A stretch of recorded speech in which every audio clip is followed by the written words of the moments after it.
What's happening with it, y'all? This is the start of a new show that I'm going to be bringing y'all. I noticed in boxing today, man, we get flooded with all of the drama. And people not even focusing on what fights is actually going down from week to week. I notice a lot of boxing fans, they miss fights just because they don't know who's fighting from week to week. So what I'm going to be doing is I'm going to be coming on here, giving y'all the news, letting y'all know everybody that's fighting each week in boxing.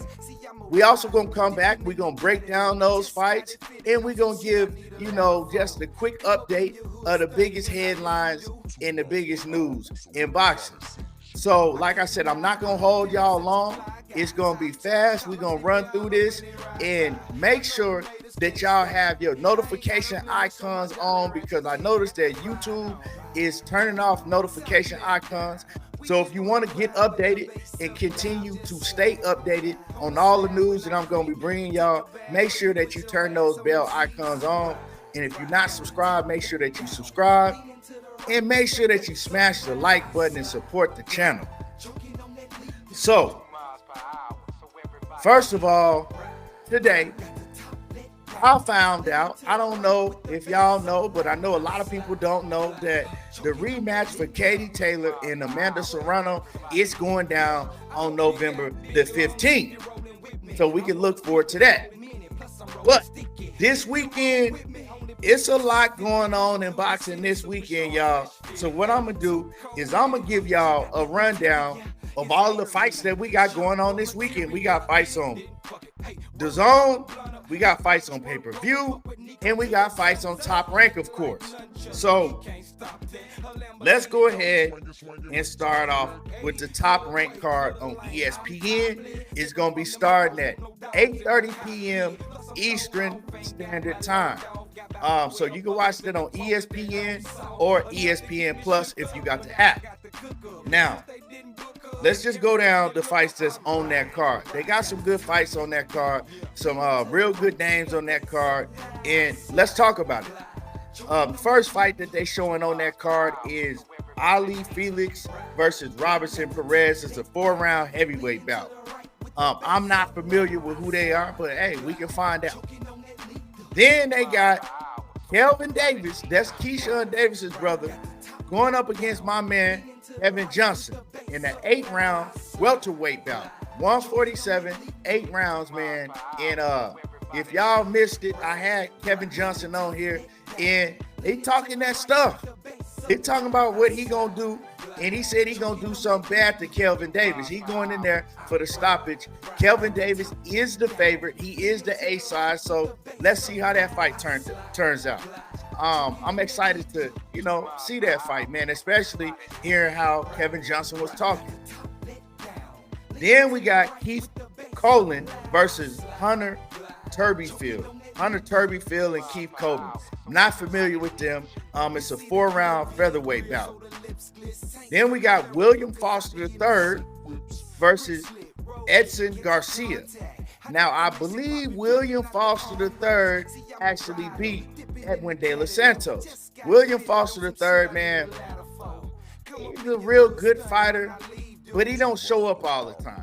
He's a fighter that got the skills, but I don't know if it's outside of the ring problems. He's just not disciplined. That's what it looks like. But he's returning in a 10-round junior lightweight fight. Then we got the young gun, the young killer, Abdullah Mason.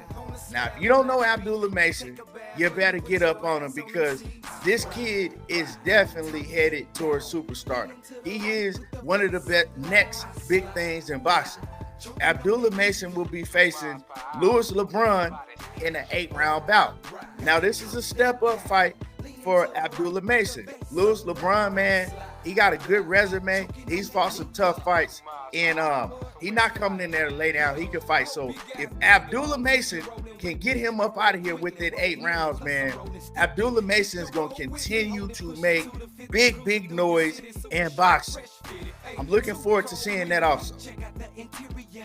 Then we got Keyshawn Davis versus Miguel Madueno. Let me look Miguel Madueno up because I'm hearing this guy got a lot of knockout power. Heard Keyshawn Davis talking about him, and I'm hearing this is supposed to be a tough fight for Keyshawn Davis, or is it just gonna be another showcase fight for Keyshawn Davis? Keyshawn Davis, man, he been talking, been making a lot of noise at that 135-pound division, and he calling out all of the same fighters that Shakur Stevenson been calling out. And he says that he is the best at 135. And he continues to tell people he will show it without a shadow of a doubt. Now, let me pull up Keyshawn Davis and his opponent, Miguel Madueno. He is 31 wins, 2 losses, and he got 28 KOs. So he's 31-2 with 28 KOs. So one thing we know is he definitely got cracked. He definitely got cracked. His 2 losses, one was to Jezreel Corrales, and his second loss was to Steve Claggett. Steve Claggett just fought Teofimo Lopez and gave him a tough outing. So yeah, man, other than that, he is, like I said, he's 31-2 with 28 KOs. So I'm looking forward to seeing that. Keyshawn Davis said it's gonna be, he going out there to bang. He said he's not going out there to move around and run and do none of that. He going out there to show the boxing world that he's an exciting fighter. So I'm looking forward to seeing that. That should be another good one. Then in the co-main event, y'all, we got O'Shaquie Foster versus Robinson Conceicao in the 12-round WBC Junior Lightweight title matchup. That one right there, can't wait to see that one because we all know O'Shaquie Foster, he is the A side. He's the favorite. We might see an upset in that fight, man. Real talk. We might see an upset. O'Shaquie Foster, he can fight his ass off. You know, I'm not going to say he can't. But Robinson Conceicao, he can fight his ass off too. We know he been in the ring with the likes of Oscar Valdez. A lot of people thought he got robbed against Oscar Valdez. Been in the ring against Shakur Stevenson. That didn't go too well for him, but I mean, it's Shakur Stevenson. He been in the ring with Emmanuel Navarrete, and I think that was a draw. Yeah, he fought Navarrete to a draw. I thought he beat Navarrete. And his last outing, man, he showed out. So Robinson Conceicao, he's been in there with the best of the best, and he's coming back against one of the best in O'Shaquie Foster. And O'Shaquie Foster, man, he's had a lot to say. Talked about the injury that he went into his last fight with, a shoulder injury. Then he re-injured it during the fight. So we're going to see, man, but it might be an upset. I ain't giving y'all my pick yet, but I'm just saying, look at that fight close. That's going to be a real good one. And then, of course, in the main event on the top rank card, we got Shakur Stevenson versus Archer. Archer, he was last out against Frank Martin. Frank Martin, he just got KO'd by Gervonta Davis, so everybody is putting pressure on Shakur Stevenson to go out here and knock out Archer. I'm hearing Gervonta Davis's coach talk about it, you know, talking about he needs to go out here and get the knockout. If he don't, he's a flop. And so people are talking real greasy about Shakur Stevenson, and he got a lot of pressure on him to perform. Plus, this may very well be his last fight with Top Rank. So, like I said, I'm looking forward to that main event. Now, that was the Top Rank card. Let's move to the next card. So on the Dazn fight card, it's a lot of fights, as usual, on Dazn. So I'm going to just go from the bottom all the way to the main event. So we got, let me see who we starting off with, and it's in Ontario, California, for those who might want to know. We starting off with Daniel Luna versus Joseph Walker in a 4-round super featherweight bout. I don't know who that is, but hey, some of y'all may know who that is. Gail Cabrera versus my Shaquille Shields. In a 6-round super bantamweight bout. Then you got Joshua Garcia versus Jason Bunbara. Jason Bunbara in a 6-round super featherweight bout. Then you got Manuel Flores versus Noel Archibald in a 10-round super bantamweight bout. So it's a lot of small fighters on this Dazn card. Then you got Ricardo Sandoval versus Angel Acosta in the 10-round flyweight bout. You got Joel Arate versus Yanil Alvarez in the 6-round welterweight bout. Then you got Jeff Lee, I don't know how to say that, versus Ryan Lee Allen, that is, in the 8-round super bantamweight bout. And I don't know none of these fighters. I ain't gonna lie to y'all. But hey, they could be up and coming, superstars. For all I know. Alex Martin versus Pedro Campo. Okay, I know them. Pedro Campo, the last time I seen him fight was against Teofimo Lopez, and he got stopped. That's in a 10-round super lightweight bout. And then in the main event, finally we get to the main event. You got William Zepeda versus Giovanni Cabrera. That's a good fight. Giovanni Cabrera, he could box, man. And Giovanni Cabrera, the last time I remember seeing him fight was against Pitbull Cruz. And I thought he got robbed against Pitbull Cruz. I thought he outboxed Pitbull Cruz, and I thought he pretty much made Pitbull Cruz look like an amateur. So I'm looking forward to seeing what William Zepeda can do, because William Zepeda is another big up-and-coming name at 135. So let's see what he can do against Giovanni Cabrera, or will we see an upset? That's going to be a big upset to a lot of people, but hey, not to me, because Giovanni Cabrera, he can fight. So let's see how that fight pans out. Now, we got Gamebred Boxing. Gamebred Boxing, they got a pay-per-view going on in Anaheim, California. Now, on this card, on the Gamebred Boxing card, for those who are interested in that, we're gonna get to the main event, because in the MMA world, that main event is big, but they're gonna be boxing, so they ain't gonna be in the octagon. So this is all boxing.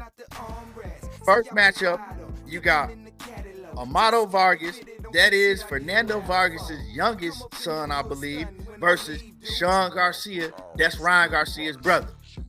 So a lot of people, casuals, looking forward to seeing that. Then you got Devin Cushion versus Manuel Correa, and that's a 10-round lightweight bout. Then you got Chris Avila versus Anthony Pettis. Anthony Pettis and Chris Avila, they are both former UFC fighters, big UFC names at a point in time. I'm pretty sure everybody know Anthony Pettis. Anthony Pettis actually beat Roy Jones Jr. the last time I see him fight. So, he got a little bit of skills. Definitely picking Anthony Pettis to win that one. Then you got Daniel Jacobs making his long-awaited return to the ring against Shane Mosley Jr. in a 10-round super middleweight bout. That's a good fight right there. I like that fight. Daniel Jacobs definitely not in his prime no more. He's past his prime, but let's see what he still got left in the tank. And then Shane Mosley Jr., man, he's improving every time we see him step into the ring. So that's a good one, man. That's a solid fight right there. And it's 10 rounds in the super middleweight division. Then we got Nate Diaz versus Jorge Masvidal. If y'all don't know who Nate Diaz is, if y'all don't know who Jorge Masvidal is, y'all don't know MMA at all. Y'all never probably watched the UFC. Two huge names coming out of the UFC, making their way into boxing. Nate Diaz, of course, the last time we saw him get beat up pretty bad by Jake Paul.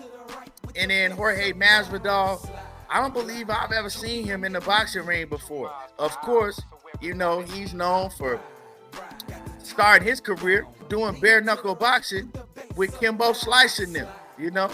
So we know that Jorge Masvidal, he has a long background, you know, extensive background and history in bare knuckle competition. But how's he gonna look inside that ring with 10-ounce gloves on? So yeah, they're gonna be fighting at 175 pounds. This is the light heavyweight division, and it's going down as a real fight, y'all. 10 rounds. They going 10 rounds. This ain't no exhibition, and they got a lot of bad blood. And I ain't gonna lie, I'm gonna be tuning into that one. I want to see that one also, along with a lot of these other fights. So we got a lot going on, but that ain't it. That ain't it. And last but not least, Sunday, July the 7th in Tokyo, Japan, you got a whole fight card. You know, it's going down in Tokyo, Japan. I'm pretty sure it's going to be on ESPN Plus. And I'm not about to go down all these names because, yeah, a lot of these names I can't pronounce. So we just going to go ahead and get to the main event on that card, right? On that card, you got Kazuto Ioka versus Fernando Martinez in the 12 round for Ioka's WBA junior bantamweight title and Martinez IBF junior bantamweight title. So this is a unification bout. They gonna go at it. Like I said, they gonna go at it. You know, the junior bantamweights, man, they always come to fight. Ain't no boring moments in those fights. So, you know, it's probably gonna come on hella early. I don't have the time for y'all right now. But if y'all up, you know, check ESPN Plus and you may catch that fight. But yeah, as far as everything else, man, that's what we got going on this weekend in boxing. A whole lot to talk about. I will be back tomorrow, and we're going to break down some of these fights. Let me know, you know, if y'all have any questions. Like I said, all my social media is down there, scrolling down. You can see it scrolling across the screen. And make sure, like I said, turn your notifications on, hit that bell icon, subscribe to the channel so y'all don't miss none of the news. And y'all already know how I do. Talking that boxing again, and I'm gone.